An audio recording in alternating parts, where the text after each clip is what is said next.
So, what is up, nerds and nerdettes? So, I'm going to start this episode off with a bit of an apology. Something happened with my Audacity halfway through recording this episode, and the audio from my good mic just didn't pick up. So, the audio I was left with was just straight from the camera, and it's tinny, and it gets blown out, and it's really awful. But unfortunately, I work 40 hours normal job and production cycle on this show to get it out on time.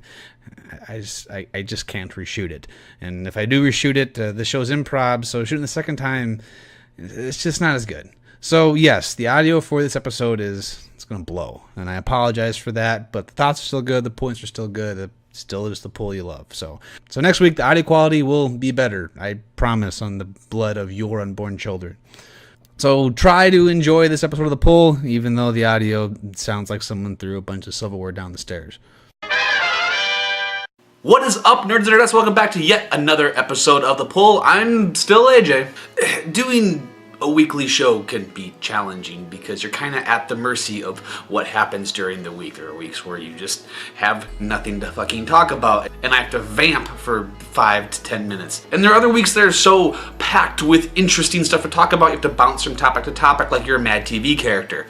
This week definitely falls more into the second category. With Convergence well on the way and Secret Wars launching, plus Image doing the Image thing, which is just throwing good books at us and asking me to keep up. We're gonna try to move things along quickly because a lot of stuff to talk about means a lot of stuff for me to be angry about, and yes, fans, this is finally the week that I will be talking about Convergence. At least, kinda. Oh, and by the way, those last two things, they're connected.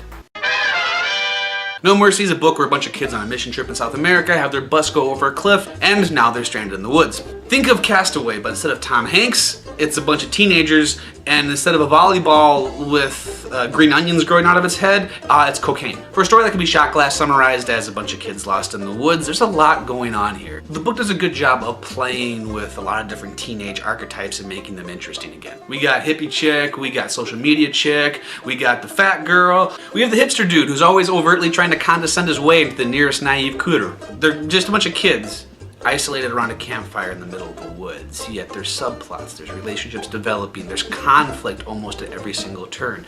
Some of these kids find this huge stack of cocaine. Well, I don't know if it's huge to some people, to me. And they're trying to keep it a secret. I don't know if they think they're gonna sell it to monkeys or something, but they seem committed to the idea of somehow getting out of the situation and turning it into a profitable venture. While the art is mechanically under-executed, it's very well structured. The crux of the book is surviving the night. And the art is the key component in communicating that. The light from the fire only reaches so far, and in that darkness there's a pack of wolves slowly pulling people from the safety of the fire into the abyss of the forest. Silhouettes, eyes, progression, using panels to slow down time are all super important to conveying what is going on. And from a structural standpoint, it's damn near perfect. Roach Limit, Revengeance #1. Oh, sorry, I mean Clandestiny. I got my dumb, bullshitty, made-up compound word subtitles confused.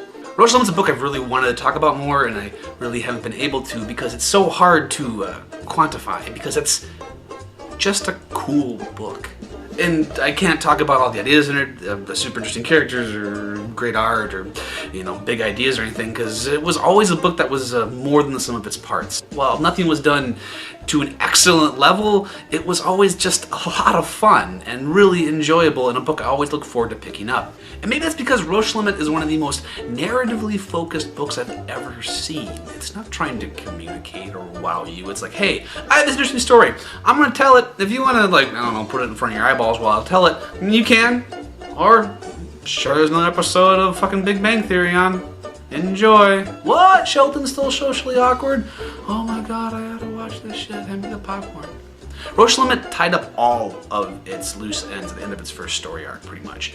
And so now it seems to be interested in telling almost these vignettes in the same world. How connected these vignettes are is still to be revealed. This is a strategy that's been used a lot in comic books, and this could very much be the evolution of serialized storytelling in comic books. It's very easy to be crushed by the weight of month after month after month of living in the same story. So from a creative standpoint, it makes sense to break these up into much more manageable parts. It could be another byproduct of the fact of how many people are reading in trade now as opposed to buying month to month, and the more complicated and narratively focused a book is, the easier it is to consume in that format.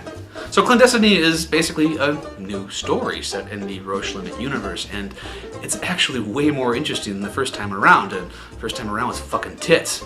A group of explorers are set out to study a planet that we don't still know what planet it is. It might be the planet from the first Roche Limit book, it might not.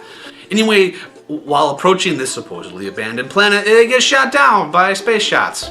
And now they're stranded on this planet, and this planet is wrong. There's things they can't explain, whether it's the state of things or the current state of vegetation or just the weird ambiance of the place. I really can't explain much more than that because not a lot more is explained, but it's intriguing and interesting and still incredibly engaging. So if you missed the first part of Roach Limit, I don't know how much of it you're going to have to read for this second half. It's still to be revealed, but it's still worth reading on its own. So it's out in trade. Make sure you guys get it, and make sure you guys get out on Clandestiny. That is an awful subtitle, dude. Arcadia! In the future, STDs kill everyone.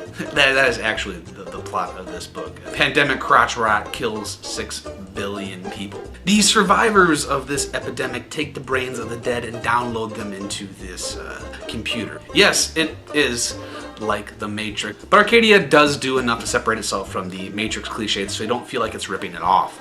The story spends equal times inside Arcadia, which is this Matrix world, and outside Arcadia, watching the people who are in charge of, managing the servers and making sure Arcadia is running properly. There is a lot going on in Arcadia, and I know I say that a lot, but Arcadia is perhaps the best example of that. It has all these really cool things it wants to tell you. Oh my god, I have a super cool idea what humanity would do if they could literally live in a world where they could control everything. And if you're in a computer, then that means that your perceived reality would be a form of currency. That's a really cool idea. Let's do a bunch of stuff with that. And whoa, dude, you're still trying to convince me that it's practical that the human papillomavirus would destroy humankind. So just we'll slow down.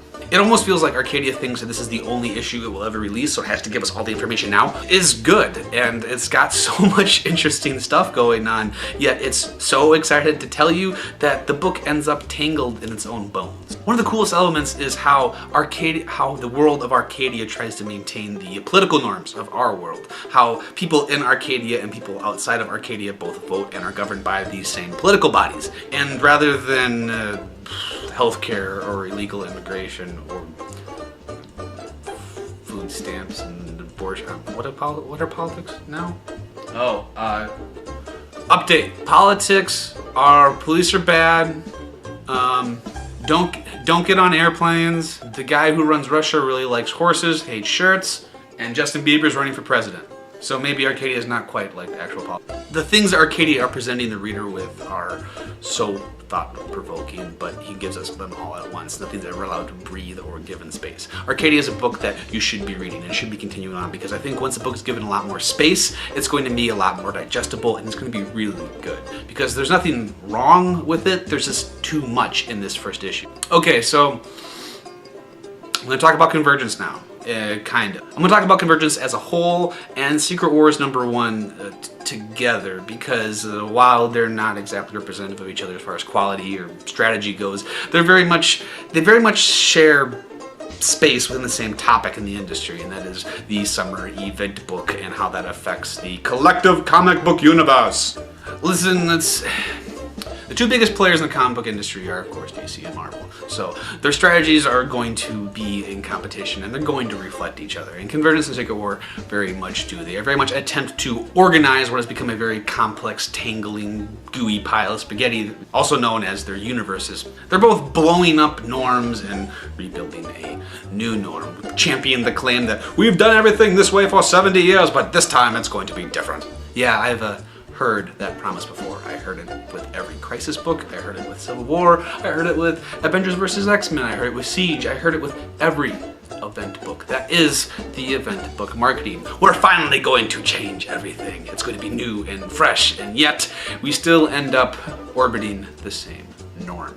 And that's why I'm so exhausted by all of this, that I've been here before. I've heard these promises. I've heard these hyperbolic slingings of marketing slang.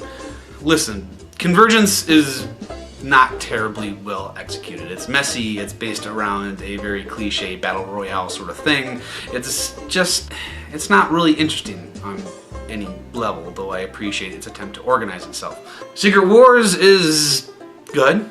The first issue is really rewarding as far as a lot of gooey yay fan moments, and it delivers on its promises so far. It blows everything up, which is admittedly kind of lazy because Hickman is very much a writer that is built on loose ends, and rather than tying up his loose ends, he just decided to blow things up.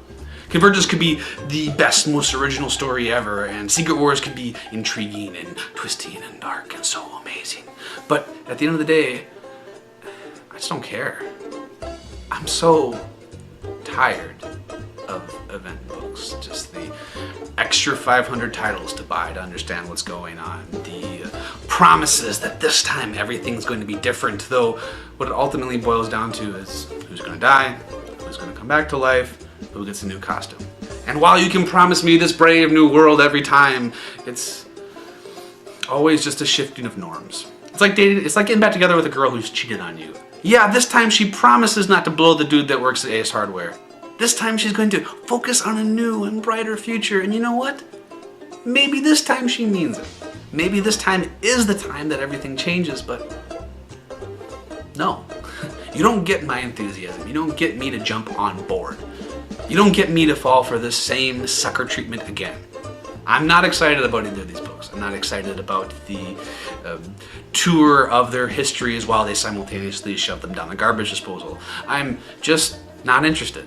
Secret Wars Convergence, you have to earn it. I do not buy your marketing bullshit because I've been here for a while. And I'm a human being that possesses the basic human ability to identify simple patterns. So no, I am not on board. I'm not having a good time.